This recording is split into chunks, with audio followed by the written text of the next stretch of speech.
A very good afternoon to you and welcome to your favorite business development program on radio, Masterclass. Masterclass is powered by Joy Business and brought to us by Goyle. Goyle, they say good energy, Goyle, Yenara, Yedia. Masterclass comes your way every Wednesday at 1:30 p.m. and runs all the way through to 2:15 p.m. here on your superstation Joy 99.7. My name, as always, is Yaw Barnafo, and I'm happy to be your host for today's edition of Masterclass. A big thank you to Sammy for playing that song for us from Dolly Parton, Hello God, always a very reflective one. I'm sure at some point we'll make it a signature song to Masterclass. But Sammy, thank you so much. On today's edition of Masterclass, we want to continue the conversation that has started last week and the week before last. And I just want to also say a big thank you to my brother Daryl Kwao for sitting in for me, and his show was excellent. I listened and I enjoyed it so much. Daryl, thank you so much for sitting in and making Masterclass such a blessing.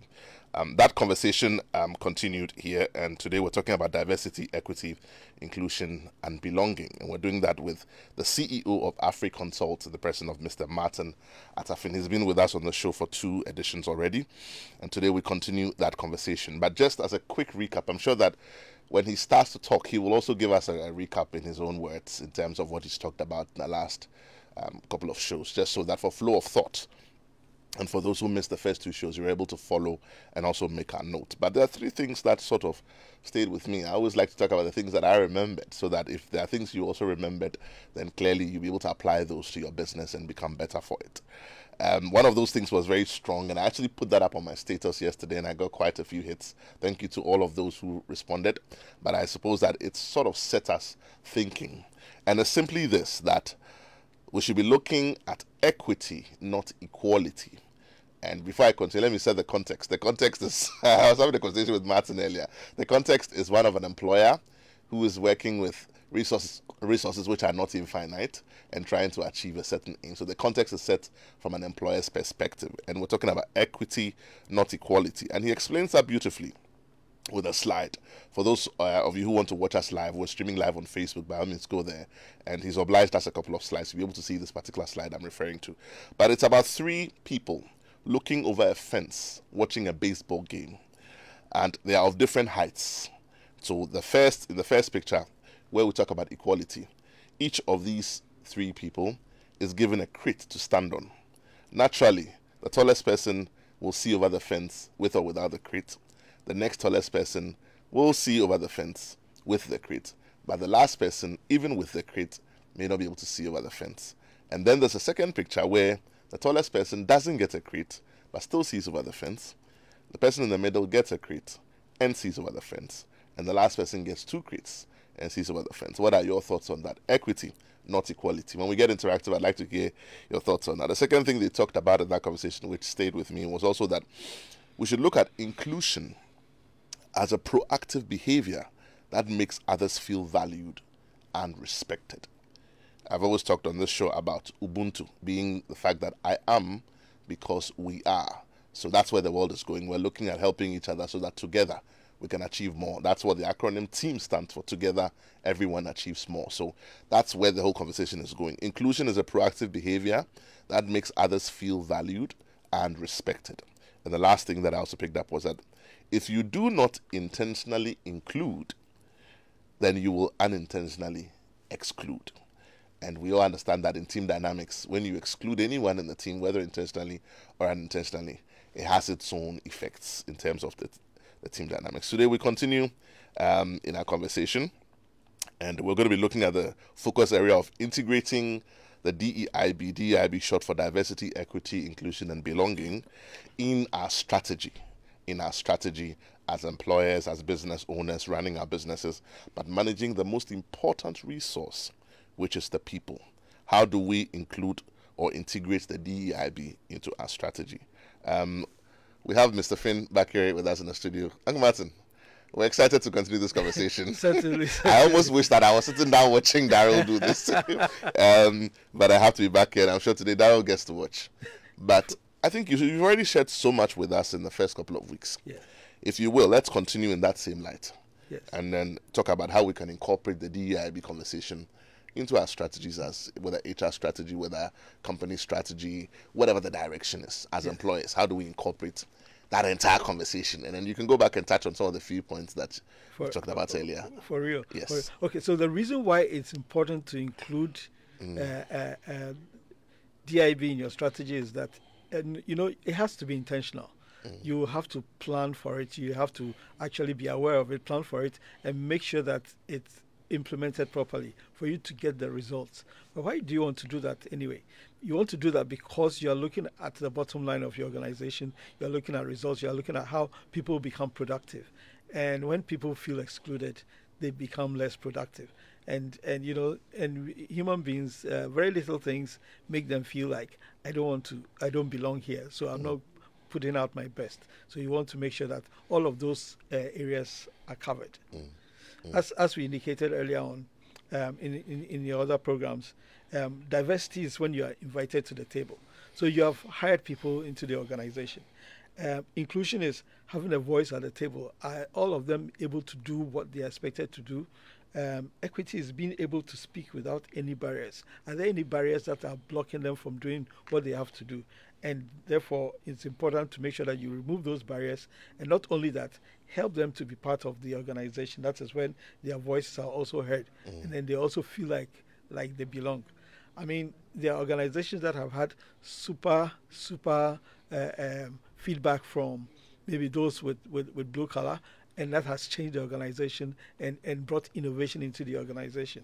If only the white collar people were the ones who were going to drive things in the organization, they would have missed what those with blue collar would have put on the table as well. Maybe for the purpose of some of my listeners who may not appreciate, can we just very quickly explain what blue collar and white collar? Okay, thank you very much. Yes. Blue collar are those on the shop floor. Blue collar are operational stuff. Operational stuff. The non-strategy stuff. The non-strategy stuff. I mean, if you're in the factory, those who are packing the bags, the boxes, who are manning the production machines, etc. And then the white collar are those who are looking at things from a strategic perspective, and then managing things supervisory management, absolutely, decision making. Yeah. Okay. Now that we have that out of the way. So now that we have that out of the way, so you need to be able to align diversity. If diversity is present, inclusion is practiced, and belonging is prioritized in the organization, then you know that you are achieving alignment. But how do you practice inclusion? How do you prioritize belonging? When you have documented it, it has to be done practically and pragmatically, and that is what you feed into your strategy and your plan.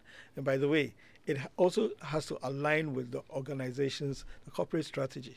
If this is the direction we are going, whatever we are putting in, making sure diversity and inclusion and belonging fits in, also helps and to drive whatever we have decided as our strategic priorities for the year.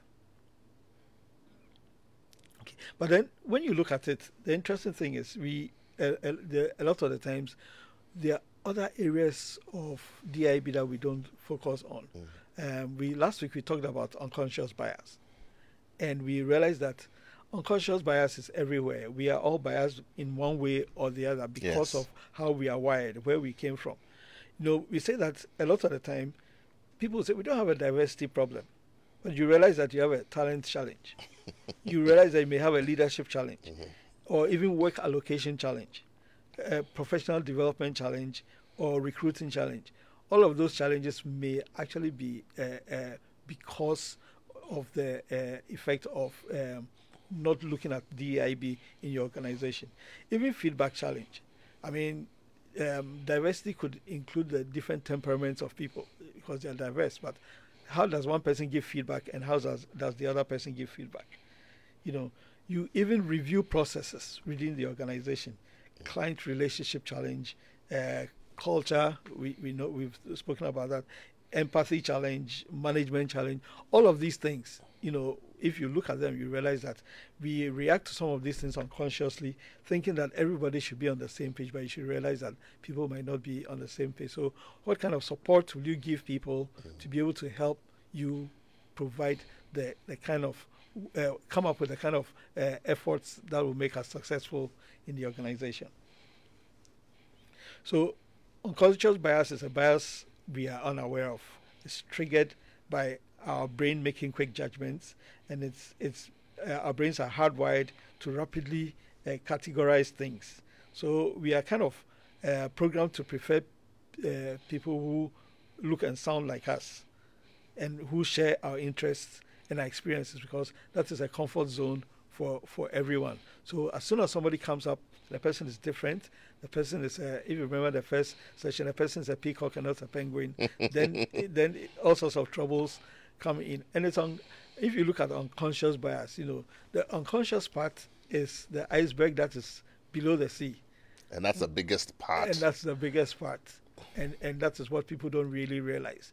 And really, what is on top is very little. So you say, oh no, this is what you see. But so there's little or no bias. But really, sometimes they are deep-seated, deep-rooted biases that people as you talk about unconscious bias, I'm reminded of the fact that it truly is unconscious, in the sense that sometimes when you're in an environment and you find that, let's use something as simple as if you're in an international environment and you find someone who comes from not even your country, your region, or if you're in Ghana, someone who comes from your area or who went to your school or who has some kind of connection with you at some point in your life, you find that you're drawn towards the person, and therefore if you're not mindful, your treatment of the person vis-a-vis the rest of the team becomes a bit more. So it's something that can easily happen. It can easily happen. In fact, I have an example of that with the time I spent in East Africa. And this is East Africa. I mean, we are all blacks, we are all brothers and stuff like that. But when, just as they had brought me in, they brought somebody else from Nigeria in, I realized that my reaction and my relationship with the Nigerian, only because he comes from West Africa, was entirely different. I'd never seen him before, but we bonded. Maybe because we're both in a minority, but also because we can relate to West Africa, and we seem to have shared experiences together, if nothing at all, in soccer. So it made us become friends immediately. So the way I will probably treat him will be different from the way I'll treat another person who comes from Tanzania or something, because I can relate to the Nigerian better. But what we're saying here in this conversation is that once we identify it, it's a constant and a continuous thing that happens all the time. Yes. But once we become conscious of it, we have to work it to the point of equilibrium. Absolutely. So that it doesn't become a preferential kind of treatment, Yes. if you like. Yes, so it doesn't get to the point of discrimination. Right. Because there's a process that all of that going. Initially, we think of things through stereotypical kind of lenses. So, stereotype, girls are like this, boys are like that, whites are like this, blacks are like that kind of thing. Then it goes through unconscious bias, the process of unconscious bias as well. So you're biased because of the stereotypical ideas that you have, and then it makes you start prejudging. Because girls are like this is what they will do. And maybe it will be surprised that they can do some things that you are surprised that they can't do. And because when you prejudge people, then your behavior towards them is affected. And then that is where the discrimination comes in. So your brain can go straight from stereotype to discrimination, but it has gone through all that process, and already you know that I don't want to deal with this person, I want to deal with this person this way or that way. In management decision making, sometimes the conversation is hard, that there is beyond all the laid down parameters. And that's why I think that best practice is trying to address all of these things. That's why it's got laid down parameters. Even in interviews, they say, what exactly are you interviewing for? What is the job description? What are you looking for? Sometimes they go to the point of giving you areas where the questions should come from to guide it, so that it reduces the personalization of the process. Exactly. And there's always this 5% personal discretion in every decision. Definitely. Would it be correct to say that this is the place where these biases reside? Because if you hear the reason why people make certain decisions, sometimes it's embarrassing to talk about it. Yes, actually, that's so true. They find other reasons to camouflage it.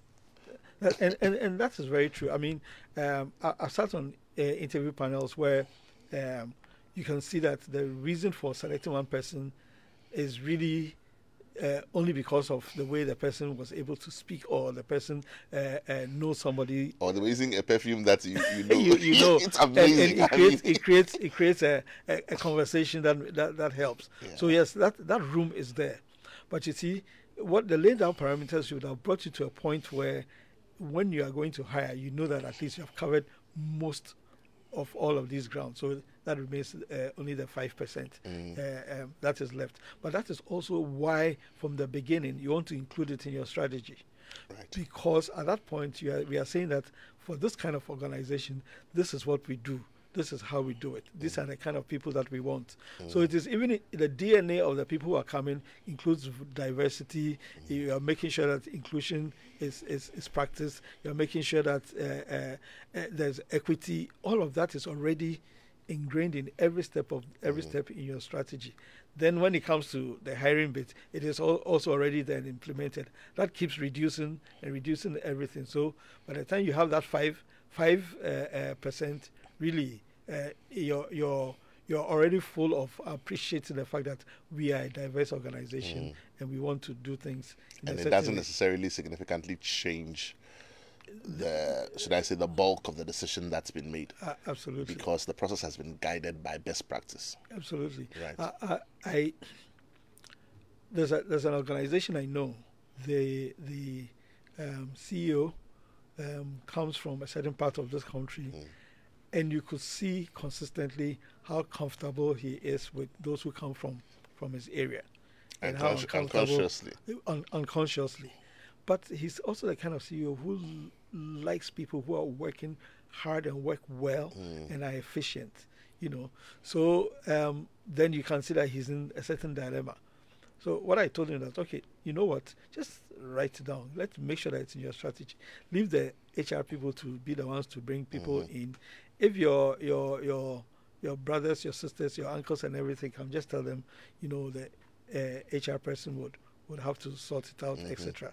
But of course, we in this country, we say it's a village that looks after you and then keeps you and grows you up. You cannot alienate the people where you come from. So you can leave a little room for those kind of people. Let everybody appreciate the fact that, yes, I will have to look after some of my nephews and things, so they will have jobs here. But at the end of the day, everybody has to work equitably.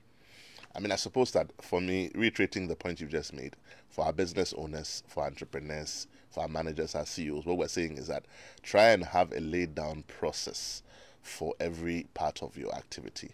And I think you were talking about strategy, you're talking about direction, whether it's your policy, whether it's your direction, whether it's whatever directs your business. Try and put some best practice standards there, not just to guide the rest of the team, but even you yourself, so that at some point we know that we are all going by this.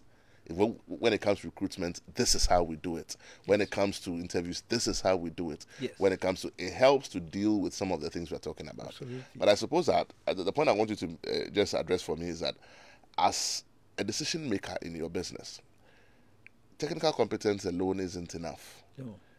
How important is the knowledge of all of this in policy formation, in strategy formation, in leading your company? Because we're talking today about DEIB in strategy. Yes. How important is the knowledge of all of this? Because most business owners and CEOs will say, I can crank the numbers, I can do this, I can do that right strategy, I can do that. So why do I need to know about diversity? Why do I need to know about inclusion? How important is that too? Yeah. So the interesting thing is now the conversation has started because people did not really pay attention to all of that. If you take a couple of years back, people will look at affirmative action, they will look at women empowerment, they will look at black empowerment, but you see those are all narrow tunnels. You are getting there, but we are not there yet. So the important is for you as the CEO or the leader to have a broader perspective of diversity, so that you don't really exclude yourself from going forward. That's the way I'll put it. So you can indicate that, look, with regards to the computer programmer, we want the best out of the lot. And the best, it doesn't matter whether the person is blue, black, this is the best out of it. So you ingrain it in your organization so that you don't lose out of somebody who is super great and is being sort of left out by your recruiting team. So you just have to open it up to all the different teams to say, this organization, we want the best. Fine. Now, for you to step into any organization, my assumption is that the technical part is assumed that you're great at it. It's a given. Yes. The rest is everything else. And that everything else is what will make somebody walk out of your organization because he feels he doesn't belong. And as part of the everything else is making sure that the person is appreciated, the person feels like he belongs. So that area is really something that we need to consider and make sure we add it to our recruiting processes. Somebody said once that in cases of companies where people leave, employees leave, yes, there's a statement, and I want you to reflect on the statement for me against the background of what we're talking about. yes. They said that people leave people, not organizations. Yes, yes. People leave people, not They leave organizations. people, yes. In fact, what I had in mind was they leave their managers, but sometimes it's not the manager, Yes. it's people. So Yeah. so you're absolutely So is correct. that true? Is that statement true at all? That's Because I want a learning point for my business owners and entrepreneurs that, sometimes we say, that if you want to go. There are 10 more people lined up. But what does it do to your atmosphere, continuity of business? Because for every departure, there is a cessation in your process flow. You have to train all over again. You have Exactly. to, it affects you. Whether you say it affects you, it affects you. Yes, it affects you and it affects the bottom line heavily. Yes. Yeah. So you are correct. I'll respond with an example that we have. That we were doing some work somewhere as a consulting group. There was one gentleman, and I gave an example here, I think with Daryl. This gentleman preferred to work in the night. He's a programmer. If you give him anything and you just ask him, make sure that in the morning it's done. In the morning it will be done. And he's super effective.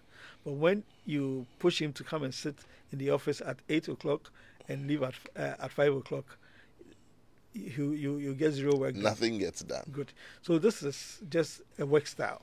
Okay, so if we are talking about diversity, that's his work style. Now, a manager comes and insists everybody has to be at the desk by 9 o'clock. Everybody, look, and then he gets a query. You're 5 minutes late. Yeah, you're 5 minutes. I mean, this is the kind of person who will leave the job, and it doesn't matter whether he has another job or not. He just leave because and so when you say people leave people, it's because people have not understood those they are working with. Yes. So that's why I mentioned that the temperaments come inside, their personalities come inside, their work styles come inside. There are some people, because they are always arguing with someone in meetings in the boardroom, they just get disconnected and then they start looking for a job because they can't stand somebody else. It's because that person also can't stand them because they are two diverse people. And you see, diversity doesn't only remain with the primary bit of color, gender, and those kind of things. They are secondary and other bits that you need to consider. And that's why I bring in things like personalities. That's why I bring in things like people's work styles. And that's why I bring in, even it gets to now, the fact that I grew up in Ghana, where I had to go through secondary school and do chew and pour, and I'm coming to do some work and I want to chew and pour, doesn't mean that when somebody else is doing something and he's learned it practically, you will not allow him to do it. You need to appreciate the diverse environment. And that's where you hear comments like "opredo," just because they're different. Too known. Yeah. Wow, interesting. I mean, when I looked at your slides, I also saw some information on the types of unconscious bias. Yes. Do you want to touch on that briefly as well? Yes. So the different types of unconscious bias, and if you look at it closely, that's when you realize that it's with all of us. It's with all of us. The first one makes me smile, the beauty bias, judging people on the way they look. People have voted elections. On the way other people look. Papa. Oh yes. Exactly. And it doesn't matter what you say. It's like that. So some organizations take advantage of that and say, okay, look, first you need to look good. You need to dress well. If we are going to this client, we'll go with a lady. So that that people are biased towards all of that. And then we have the affinity bias, hiring people or being similar with people. We come from the same town. As soon as you enter the place, and consultants use that a lot. If they have something that is they are familiar with you, they can actually raise it, and that will strike a conversation, and then you have a relationship. So somebody comes in and, I went to the same school with him. We're both in Augustine's, we're both in Kwabotre. Then already you have a soft spot for that person. And then the Horns effect, negative assumptions of someone. So far as this person comes from this part of the country, people from this part of the country, they are like this. They are like that. They are lazy. So obesewe juma, that kind of thing. So that's just because of that where the person comes from. Or you make a judgment of that, and then there's the confirmation bias. Looking for evidence and negative assumptions. So you're just waiting for that person to make a mistake and say, aha, I knew that this person will be like this because of the way he is. And then the attribution bias, how the actions of others affect us. So somebody's action, because of what somebody else did, another person comes in, that means that this person will also be the same. And then conformity bias, changing your views to match with others. There are people who will, so far as it is Yaw who has said this, my view will change. If Yaw changes his view, I'll still follow that, So it's like not having a mind of your own only because you have this thing about some sort of, I was just going to use halo effect, but yes, that is it, because you respect somebody else so much that whatever he says is what you will take. But then the halo effect also comes in. That's perceived positive traits about certain people. So again, and I alluded to the fact that this person is coming from here, or this person has worked here before. When he comes, he must be good because he's worked in another organization. I don't even have to ask him too many questions. This organization, I know they train people very well. He's coming from the London office. He's coming from the London office. So when he comes, not too many questions. He can't make mistakes. He can deliver. Exactly. He can't make. So that you see that now it impacts on somebody else who has not necessarily worked in the London office, but also has experience. You don't even look his direction because somebody else has. So those are some of the few little things that affect the bias. But in dealing with some of these biases, also assuming that that process is successful, what would you say are some of the benefits that will inure to, let's say, an institution if they're able to deal with something? It's difficult to deal with them. From what you talk about, it's as if everywhere we go, because people are a function of their orientation, and therefore their orientation is made up of their persuasions, aspirations, fears, value systems, beliefs, faith, and all of that. We cannot but defer to some of these things. Yes. And they form prejudices or biases as we grow up, and therefore opinions. And so in every decision we make, it's informed by some of these things. But I suppose that, like you said earlier, what we're trying to do is to achieve equilibrium at every point in time. So it's a delicate balancing act. Exactly. But how does one do that? And when it's done, what are some of the benefits to an organization? Great. So a business owner is listening to us and saying, this thing, you can't do anything about it. It's everywhere. But we're saying that you can do something about it. And when you have done it, what are the benefits that inure to you? If we can just start let me start from this point that we talked about conscious bias, but some biases are conscious and are deliberate. The business owner will say, this kind of person is the type of person that is good at the work that we do. If you bring another kind of person, you might bring some diversity, but the journey will be too long. So I just want to hire people who are like this. And if we have a majority of that, work will go on. And I think it's perfectly fine because you feel that this is the kind of people that you want. But if you have other people, you don't want to discriminate against whilst they are there, because they also add to you. In Deloitte, we say that you have you get strength from cultural diversity. So you actually get a strength instead of. But some of the benefits that you actually get when you do work on this thing, because you can be able to attract diverse talent from all sorts of places. And when you have diversity in talent, it is great. Look, I went to South Africa. I went to one of those organizations that were working for Diageo, and in their computer room was a person with disability. Please hold that thought for me. We want our listeners to also be a part of this conversation. So we'll take a quick message from our sponsors. When we come back, we get interactive. Back. If you've just tuned in, this is Masterclass here on your superstation, Joy 99.7.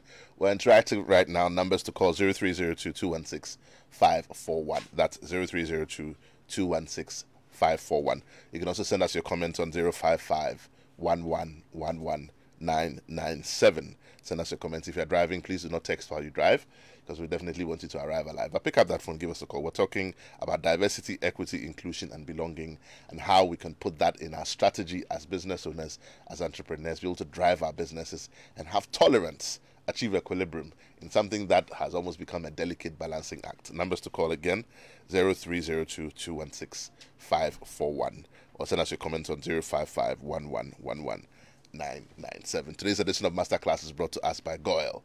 Goyle, good energy. Goyle, Genara, Yedia. So if you have any motor vehicle of any kind, Goyle has some great news for us. What do you do when you run out of fuel in your vehicle? Do you just stop anywhere? If that's what you do, then please don't do that. Let us introduce you to the Good Energy family and why you must be a part of it.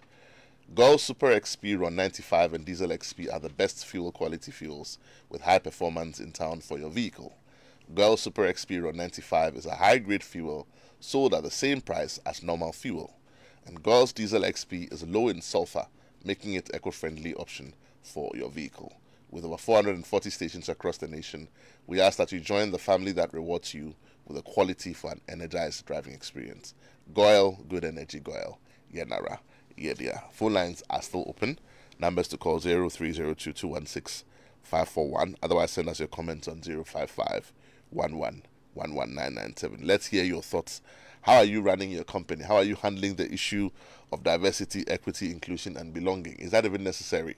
Are you the kind of CEO that says, listen, I pay you at the end of the month, do the job. Don't stop talking to me about all of these things. Or you are the kind of CEO that says, I want to learn about this and how it impacts my work. Let's hear your thoughts. Together we can build our businesses and become better for it. Numbers to call again: 0302 216 541, or send us your comment on 055 997. While we're waiting for the phone lines to ring and for the comments to come through, perhaps we can continue on the benefits of dealing with unconscious bias. Yes. So I started with the fact that I attract diverse talent, and I was talking about my visit to SA, and I met with this young man who is a super high IQ computer whiz, but he is a PWD, and the organization that hired him made sure that they would be, just to be able to keep him, make sure there's access ways and everything, make him comfortable, because if you lose him, you probably need about 3 of him to be able to do that kind of work. So I mean, you probably will be ignoring PWD coming into your organization, but you don't know what you're missing. What's PWD, by the way? Sorry, person with disability. Right. Yes. Right. And then it also leads to fair decision making. So far as you have incorporated and you are looking at inclusion and belonging, you know that the decision making you're making, the decisions you're making should be fair. Because if you are in an organization which is very Christian aligned, you sometimes forget that you have hired a couple of Muslims. Whatever you do, whatever you say, you forget that they also are to be part of the organization. So you kind of get misaligned, and then they get uncomfortable. So far as you have DIB in mind, your decision making can be fair. Before you continue, I think I have a comment on social media. I'm going to take that question, but just put this on ice. What do you say to the people who say that, the person who will say in response to the point you just made about being tolerant, that does tolerance mean I can no longer stand for what I believe? Just hold that one because it's a fine line and delicate balancing act. But this one is from Edmond. Edmond says, very impressive and educative program. What role does diversity play in organizational culture and organizational performance? And the second question is, what role should the CEO play in promoting diversity in organizational performance? So we'll take the first question first. Yes, what role does diversity play in the org culture and org performance? Yes, I mean, so culture is pretty much essential in an organization. You want to build a certain DNA that everybody knows that we allude to. But the bottom line is you want to make sure that everyone who comes in wants to work super efficiently and deliver to the work, and the goals of the organization should be met. But if you decide to bring in people who are different and have innovative ideas, etc., but you do not enable them to do that, that is where the challenge comes in. So, diversity comes in when you appreciate that you're in a diverse organization and that people need different kinds of support to be able to deliver, not to miss out the organizational culture. Yes, by all means, you have a certain culture, you operate in a certain way, but those who are even living within the culture, how do you support them to be able to deliver? Okay. Yeah. And I think the second part of this question is that how does that process or understanding of diversity and therefore its appreciation lead to organizational performance? Yes, it's a people thing. Right. If there's understanding of diversity and therefore the people are enabled to do the work, then you can achieve better productivity. Because if there's a challenge with those you're hiring in and you hire people who have a certain particular leaning to probably just males or whatever, you miss out the females. And it comes back to like when we talk about women empowerment and things. Why do we want to empower women? Because they also have certain capabilities and competencies that probably men may not be able to appreciate. If you don't have a balance in your leadership, your decisions, your suggestions may be leaning towards a certain angle, and you will miss out what you probably would have gotten from women. And again, I keep bringing in examples. You could be making decisions at the top, and then it would affect the way women operate in general, because if you look at it strictly, for the most part, men will have to close at 5 o'clock, get home and wonder, where's my food coming from? Women will have to finish work at the same time, go to the shops, buy something, come and cook before we that kind of thing. How do you incorporate that kind of thinking into how we work? Depending on the environment, there are organizations that started flexi hours long back because some women had to stay at home to look after kids, but they are delivering from home, etc. What would bring you to that decision is because you are appreciating diversity and appreciate that they need that extra time to be able to. I think the second question is, what role should the CEO play in promoting diversity in organizational performance? I suppose you mentioned that earlier, about the fact that it should be incorporated in the strategy. Absolutely. And it should be clear in the direction statement. Yes. And he also should be accepting that the organization has diverse individuals and we need to cater to the needs of all. Right. Okay, we're still waiting for some additional comments to come through. But I think I asked a question earlier that in towing the line of diversity, does that mean I shouldn't stand for what I believe in, or I shouldn't follow my line of thought just because I want to be? Should I always be in the middle? A friend of mine said once before growing up that if you don't stand for something, you fall for anything. You fall for anything. So I know it's a trick question, but for someone who's thinking about it, how should they approach it? And I suppose that the question that I have for that is, as an employer, where do you draw the line for tolerance to diversity? It's a difficult one. Yeah, this takes me back to where the Penguins were. The Penguins were looking at things in a certain way.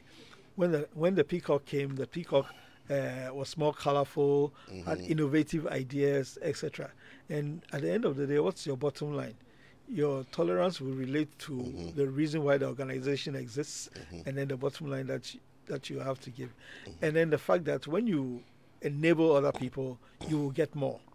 We were talking about South Africa a while back, and they had to deliberately create a situation where the blacks are empowered. Every organization has to have a few blacks in the organization, and particularly in leadership and things like that. That now goes to the fact that maybe we believe that this should be an organization without the blacks, but we have to bring in some people who have other ideas, who bring in other people from where they are, from their backgrounds, to be able to help us, to drive us to what we want to get to. Because after all, we are all in the same country, and we are all going towards the same goal. I think we're talking about the benefits. If you could just finish off on that one. So the other benefit is that it encourages creativity and innovation. So if you have people who always think alike and think the same, new things will not come. You'll all be doing the same thing. So yes. And then the next thing will be it improves employee engagement. So that way, everyone will feel that yes, someone is thinking about me. I'm open to discussing things with my boss, with my supervisors, etc. And then also it gives you your results. It results in higher levels of productivity. So having gone through all of this, and if all your staff are engaged, definitely your results will be much better, and then it would eventually increase the company's revenue. I think off air we're talking about Maslow's hierarchy of needs and its relativity to the conversation on DEIB. Maybe you want to touch on that briefly. Yes. So, if, looking at that triangle of Maslow's hierarchy of needs, the first set is the physiological, and then that is food, water, breathing, everything, and then you go to the level of security, which is the next level. But then you have a next level after that, which before you get into self-esteem, which is actually belonging, friendship. So especially when I fit into in the organization and I don't feel like I belong here, people, when they're going for lunch, they all go and leave me out and etc. You feel like, hey, what am I doing here? Nobody really cares, and that actually comes before the self-esteem. I've got another comment on social media. Okay, this one is from Emmanuel from La Paz. I think Emmanuel is trying to get through the phone lines and is having some difficulty. Emmanuel, please keep trying. We will once your call comes through, we'll try and pick it up on it. But he says the CEO of, I won't mention that, but of a certain company needs to hear this conversation. His rigid management approach and lack of appreciation for individual strengths and diversity contributes to more than 100% retrenchment. CEOs need a workshop on this. I suppose that, not just CEOs, but we all are a function of some kind of stereotype at one point or the other. So maybe let's use the opportunity here to push that point home. But before you do that, I think I've got another comment here. This is Daniel from Hatu. Daniel says, "Good afternoon, good program. My contribution is this. We use equity to achieve equality. The second picture tells it all." Okay, Daniel, those are some wonderful thoughts there. But maybe you want to just use the opportunity for the comments made by Emmanuel to drive home the reason why it's important that we all begin to avert our minds towards DEIB in the management of our companies. And after you've done that, just sort of round up for me and I'll take out from today as well. Okay, yes. That is fine. And he's actually made a point from someone who is not happy about where his environment. The quality of work actually goes down.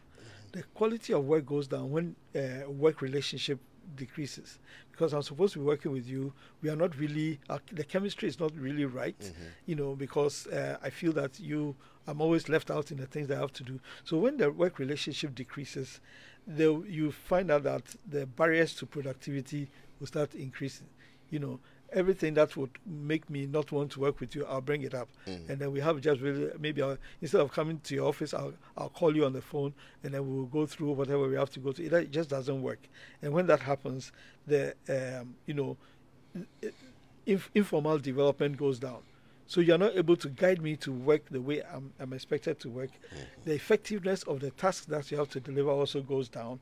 And then, of course, even the utilization of the resources in your organization will go down. And that is why it's important to be able to pay a keen eye towards this. A CEO might even be doing the right things, but are the people on the management level, the supervisor level, also paying attention to that? And that is the area that we need to be careful about, because 80% of turnover is directly related to unsatisfactory relationships with people and with bosses in organization, and that is expensive, as you mentioned earlier on. Was it Alvin Toffler who said that the illiterates of the 21st century will not be those who can neither read nor write, but those who cannot learn and relearn?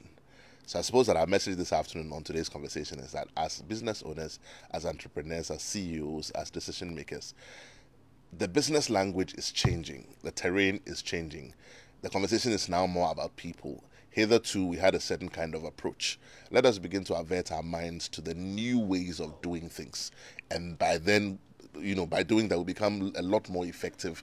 It affects our bottom line. Science has proven that when you do things in a certain way, the results are much more phenomenal than they are now. So our admonition this afternoon is that let's begin to learn some of the new things. It may not be what you learned in business school. It may not be, what you were taught, but let's begin to learn some of those things. Yes. What's our takeout for today? What do we look forward to in our conversation next week? Yes, our takeout for today is that what you ignore can increase. What you ignore can increase. Yes. So what you tolerate will soon take over. What you tolerate will soon take over. Yes. Okay. So, but what you challenge will change. In other words, you don't have to. If you permit it, you promote it. So permit the right things, permit the diversity, equity, and inclusion, and so that you can be able to promote it. Because then, when your people are contented, then definitely you realize that you are getting much more from them. In order to do that, fit it into your strategy and make sure that you are, building an organization that has respect for people and has respect for relationships, because those two R's are the things that will help you drive, those people who already have a great technical ability to do much better. For those who are able to watch the entire show today, it's available on our Facebook page. After the show, you can go back there and watch the whole show again and make your contributions there. But next week, what should we expect? So next week, what we want to look at it from an African perspective. Okay. Experiences from other parts of Africa. Real life scenarios. Real life scenarios. So we will actually speak to someone in some case studies. Some case studies in South Africa and other places, so that he can tell you and how they have dealt with it, how it has impacted their businesses, and how they have dealt with it. And then we'll use that to summarize. Wow. Next week's conversation promises to be exciting. Just two quick statements. Before the show, we looked at a few people across the world who had made statements on this. And George W. Bush said, "We're a nation of communities, a brilliant diversity, spread like stars, like 1,000 points of light in a broad and peaceful sky." Edward Enninful also says, "I can tell you, without diversity, creativity remains stagnant." This has been Masterclass here on your Superstation. God willing, next week we come your way with another exciting edition. Thank you so much for joining us. We'll see you same time next week.